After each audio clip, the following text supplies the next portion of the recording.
oo indhihii geb ay dhaheen oo waxba arag waay hadde oo aan haddaa u tagto ku jeedin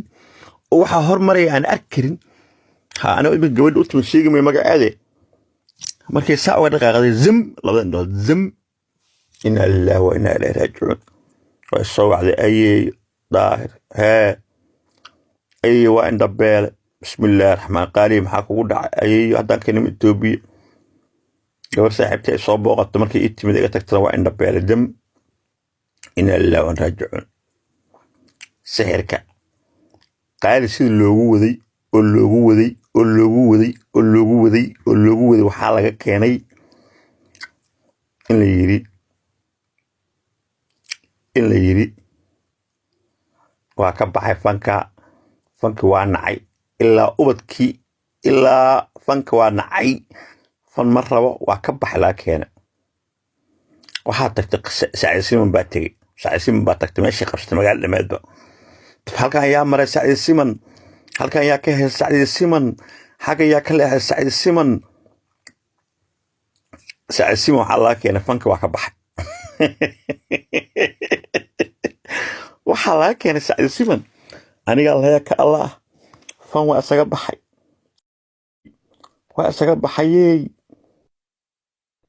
alla keenay waaya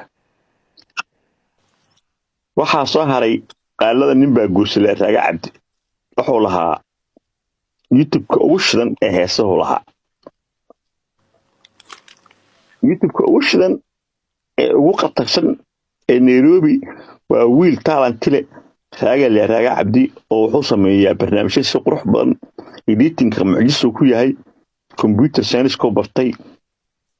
ninkii dib dambe yaa u maqlay waa la qataaray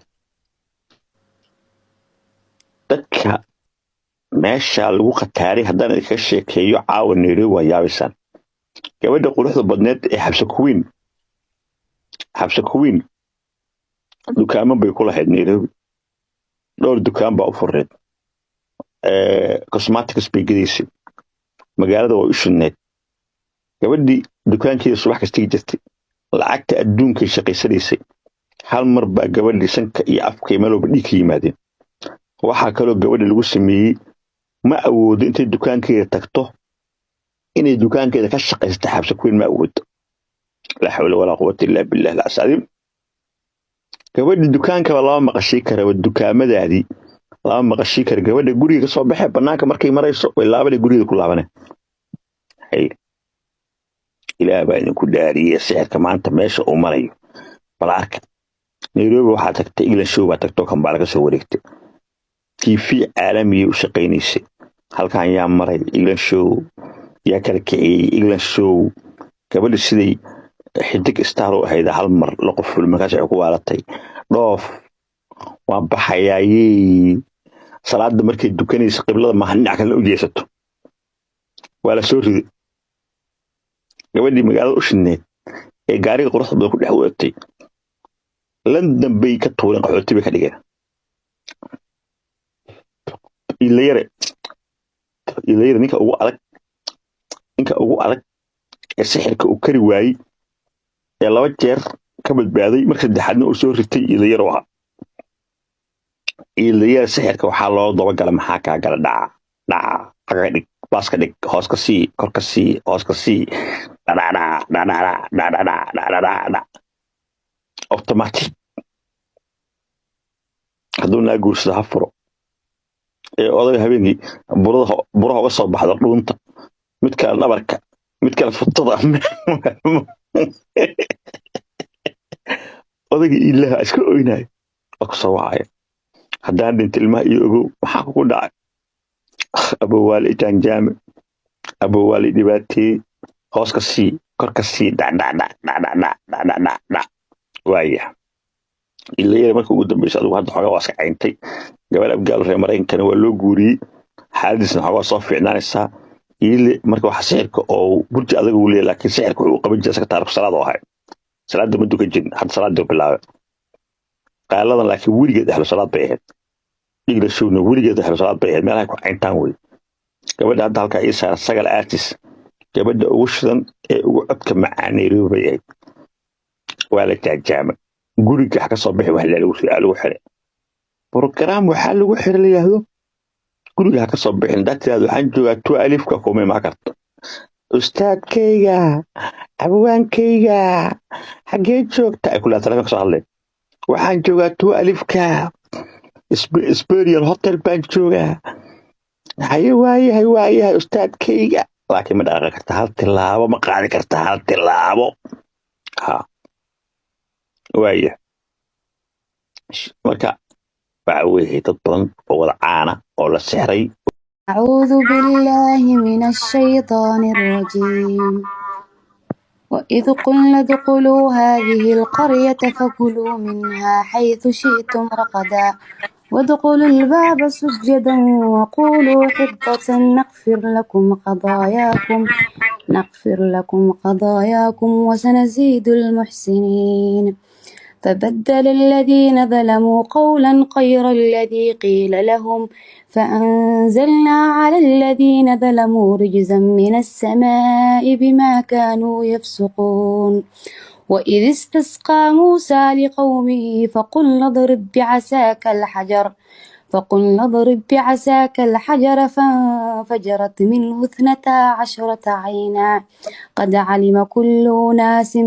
مشربهم كلوا واشربوا من رزق الله ولا تعثوا في الأرض مفسدين وإذ قلتم يا موسى لن نصبر على طعام واحد فادع لنا ربك يخرج لنا مما تنبت الأرض من بقلها وقثائها وفومها وعدسها وبصرها قال أتستبدلون الذي هو أدنى بالذي هو خير اهبطوا مصرا فإن لكم ما سألتم وضربت عليهم الذلة والمسكنة وباءوا بغضب من الله ذلك بأنهم كانوا يكفرون بآيات الله ويخدعون النبيين بغير الحق ذلك بما عصوا وكانوا يعتدون إن الذين آمنوا والذين هادوا والنصارى والسابئين من آمن بالله واليوم الآخر وعمل صالحا فلهم أجرهم عند ربهم ولا خوف